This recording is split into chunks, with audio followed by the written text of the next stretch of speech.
Hey guys, it's me, Crystal. So today I thought it would be fun to do the DNF tag since I talked about DNFing books last month.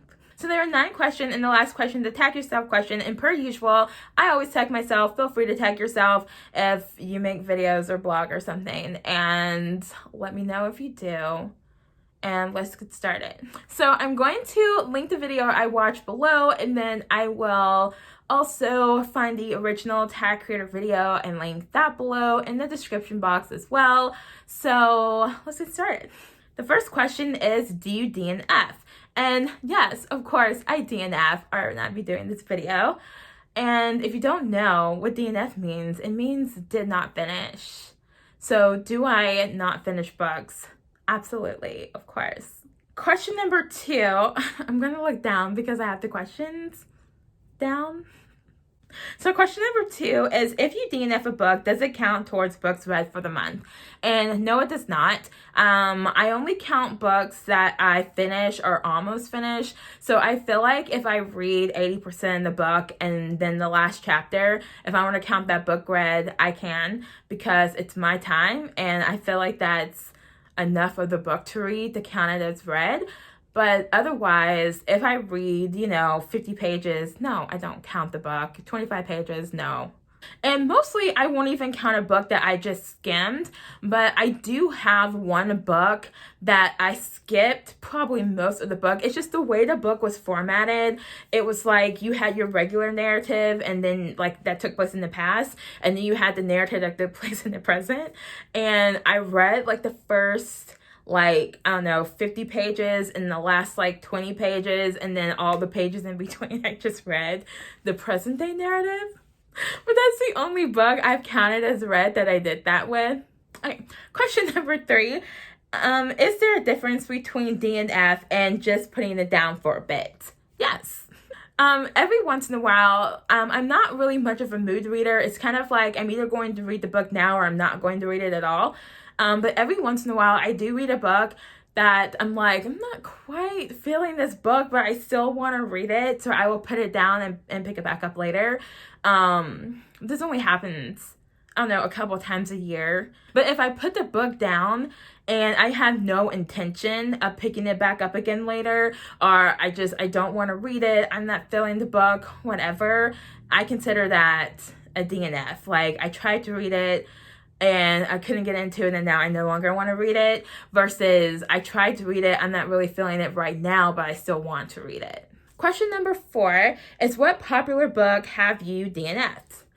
I DNF'd, what is that book? City of Bones by Cassandra Clare, and I still have it. It's right there. Do you see it? It's right there. I keep the book because I like the cover. I'm not gonna read that book. The first time I started reading it, I'm like, I was about to see the movie with a friend, and so I knew I wasn't going to have time to finish the book, and I was having a hard time getting into it, and so I was like, I'll try again later, sometime after I watched the movie. And then I tried to read it again, I don't know, I want to say a few months after I watched the movie, and Clary is so dumb. She's so dumb. Okay, if you haven't read City of Bones, in the first chapter, Carrie goes to this nightclub, and it's teen night because she's 15, and she goes there with her friend Simon, and while she's there, she sees this guy that she thinks is attractive go into this room, and then a few seconds later, these guys with these large weapons that nobody seems to see but her also go into this room. And so Clary thinks it's a good idea to go into this room with people who have weapons to go check on this guy she thinks is attractive. I'm like, I did not read a book where the plot only moves forward because the main character is stupid. I just can't do it. And so I quit reading the book as soon as she went into that room, because I was like, oh, I can't even. And also the characters, the way they were talking to each other, it was just not natural. It's like, I think his name was Jace, and there was somebody else, and the way they were talking, it's like, I'm your sister, I'm your younger sister or something. I'm like, nobody talks like that. It was just really bothering me. So I quit. And then a year or 2 later, I don't know, I'm like, I'm going to try one more time. I finished chapter 1, and then I immediately was like, I can't do this. I can't do it. So I DNF'd City of Bones twice. And technically, I DNF'd it 3 times. But the second 2 times I quit reading it, I had no intention of picking it up again. But I keep it because it's a pretty book. And I just like its energy. It has good energy. Question number 5. What book do you wish you had DNF'd? Basically everything that I did not like. Every single book that I didn't like. And some books I did like, I wish I DNF'd because they made me tired.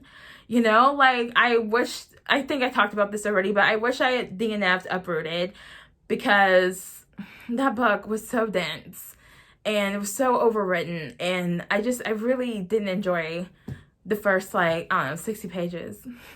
And the book made me kind of tired, and so I kind of wish I had DNF'd that. But the book, there is one book in particular whose title I will not mention, because I think even if you are, ripping a book to shreds, it's still good advertising for that book, because I pick up books that people dislike all the time because people can't help themselves. They can't help themselves when, if a book has just really bad reviews, you're like, why does everybody, but it has a lot of reviews, you're like, why does everybody hate this book?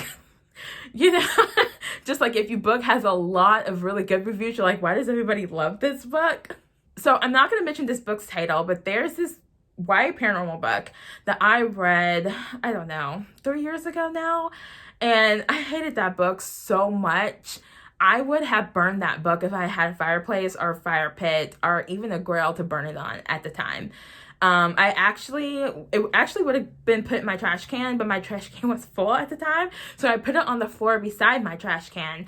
And then the next day I went and got it off the floor and was like, look, I'm almost done. I'm just gonna finish this book. But oh my God, I hated it so much. And to this day, I hate that book so much that author is the only author on the do not ever read a book by this horrible person list. I still feel it. I still feel my anger just thinking about that book. And I wish so much that I DNF'd that book, because I've never hated a book so much in my life. And I haven't regretted buying a book at the time I read that book or since I was in high school, And I'm like, it has been years since I regretted buying a book. And that book was $12. I remember how much it was because I wanted that $12 back.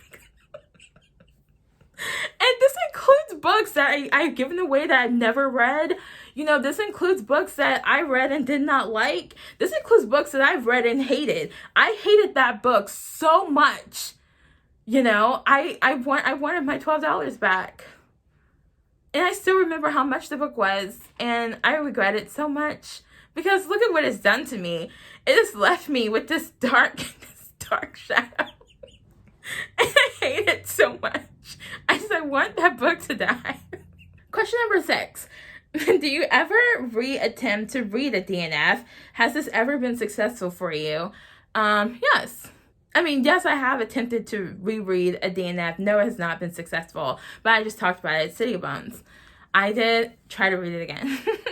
It did not go well. Most of the time, no, though. I don't. I think that's the only book that I put down with no intention of trying to read it again, that I actually picked up and tried to read again. Most books I DNF, I usually get rid of them. If I can get rid of them, if it's an ebook, I have a folder on my Kindle app for DNFs. Just stick them in there. I know I can delete them, but then it's kind of like if you delete it and then you change your mind, then you have to buy the book again. And I'm like, I don't want to have to pay for this book twice that I hate. But to answer the question, yes, I have attempted to reread a DNF one time, City Bones, and no, it was not successful. Question 7, what do you do with books you DNF? Most of the time I get rid of them. Again, like I said, I keep City of Bones because I just really like the cover. It's like the original cover, with the gold and the guy with the tattoos. I'll get it. Isn't it pretty? I just think this is a pretty book. I don't want to get rid of it. I don't. Also, I still have my bookmark in here.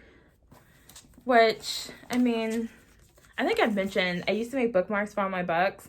This is a terrible bookmark. But I just think it's such a pretty book. But most of the time I get rid of the books. I would say, like I said, for some reason I keep the ebooks in the DNF folder. But for physical books, I get rid of them. I take them somewhere. I did take that one book that I won't mention. I took that to the recycling place. Because I didn't want to subject anyone to that book. I will not subject anyone to that book by mentioning it. But I thought taking it to the recycling was nicer than throwing it away. So question number 8, last question, is do you choose more or less risky titles because of your stance on DNF? I think this question is saying, does my stance on DNF influence the books that I'm willing to read? I guess if you aren't willing to DNF, does it make you more cautious? And if you are willing to DNF, does it make you less cautious? I think I fall into the category of, I read what I want. You know, if I don't finish the book, I don't finish it. You know, it's kind of like being at a theme park, and if I don't end up liking the book, or I don't end up finishing the book, it's kind of like you get a preview of like a virtual roller coaster. I don't like roller coasters. But it's like getting the preview of a virtual roller coaster, and then you're like, no, I don't really want to go on that ride. So it's kind of like me, I'm just turning down an experience. I'm just turning down an adventure. I'm just turning down a virtual roller coaster at Universal Studios, you know? So I don't think my stance on DNF in books really affects what I read. I try to pick books that I think that I will enjoy, and for the most part, I do a pretty good job. But sometimes, yeah, I end up getting talked into certain books either because they have really, really good reviews or whatever. Or I just can't help myself because the concept is just like so interesting to me or something. But I would say I probably fall more into the category of, because I know that I'm not going to force myself to read too many books anyway that I don't like. I feel like I can read whatever I want, but at the same time, I don't want to have a bad experience. So I would say that I branch out and experiment a little bit. But only because, you know, I do have more fun with reading when I'm reading books that I'm enjoying. So I'm still kind of a more thoughtful book picker-upper, maybe. But doesn't really have anything to do with my stance on DNFing books. It's just more like I'd rather not, you know, put myself in a situation where I feel like I have to keep reading a book that I am not enjoying, or a book that's going to put me into some kind of a bad mood or something. So anyway, that is all for this video. Feel free to share your DNF thoughts if you want. And yeah, I will see you guys next week and the next video. And I hope you are having a good month so far.